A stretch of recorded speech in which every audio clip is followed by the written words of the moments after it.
As you could probably tell from Friday's video, I purchased one of the new MacBooks. I personally had very limited reservations about buying the new MacBook, but some people might. So, should you buy it? The three biggest problems that people are having with the new MacBook are power, price, and ports. With both power and price, the internet commenters got a little up in arms. You see, people based some of their early ideas on the new MacBook's power around these early Geekbench scores, which leaked out about a week before the MacBook went on sale. And then a funny thing happened. People started buying the machine. People started uploading their own Geekbench results to the website. And as it turns out, those early Geekbench scores were on the low end of the performance of this machine. The high end tells a completely different story. Because when you look at the highest end scores for both the MacBook and the MacBook Air, and you compare the 1.1 Core M chip in the MacBook with the 1.6 Core i5 chip in the MacBook Air, you find only a 20% difference in power. That's it. And the 1.2 Core M chip, just a 5% difference. If those numbers are a 4-year step backwards, Intel needs to step up their game. Look, I'll give you that the Airs have a better graphics card, but it's not substantially better, and it's not like you can run high-end graphics-intensive games on either machine anyway. Not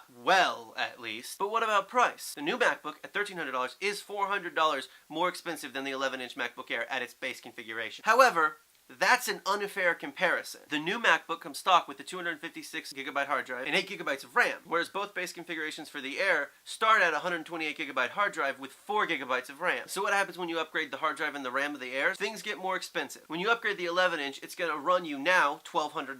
And the 13-inch is going to run you $1,300, which, you may remember, is the base price of the new MacBook. For the same price, you get a better screen, you lose a pound, and you get several inches off your length and depth. And if you need more storage space, all three laptops go up to 512GB, which will run you $300 for each of them. And in the new MacBook, if you upgrade the hard drive, you also upgrade the processor to the 1.2 chip. So for the same price as a brand new 13-inch MacBook Air, you can get the MacBook, and you only lose a little bit of power, but you gain a lot more portability. But neither of those are deal breakers for most people. The deal breaker for most people is right here. The one port that does almost everything. Power, data transfer, video outs. And this isn't easy to handle. You have to buy adapters or new cables if you want to do everything with this laptop that you can do with another laptop. And that will increase the price. If you find it necessary, that is. I mean, if you need to plug a USB device into your machine, it's going to cost you. Apple's adapter is $19, Google's adapter is $13, and Monoprice's adapter is $12. So what if you want an external display?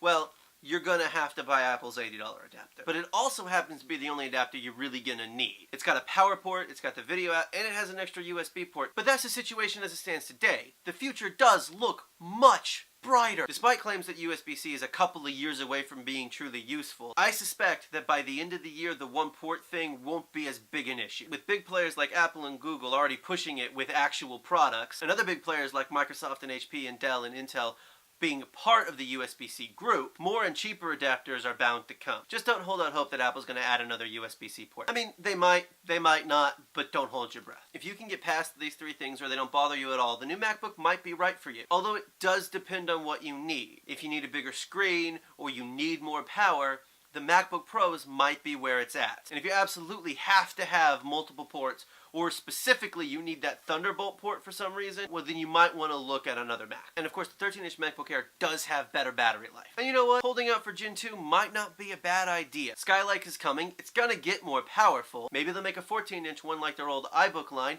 and maybe it'll have more ports. I don't know, but I also wouldn't wait with the hope that something might happen. You're more liable to get hurt that way. Whether or not this MacBook is right for you, it truly depends on your needs. I hope I've been helpful with anybody trying to make a decision about the new MacBook one way or another. And of course you can always read all the reviews online. Thank you for watching, and I'll see you on Friday.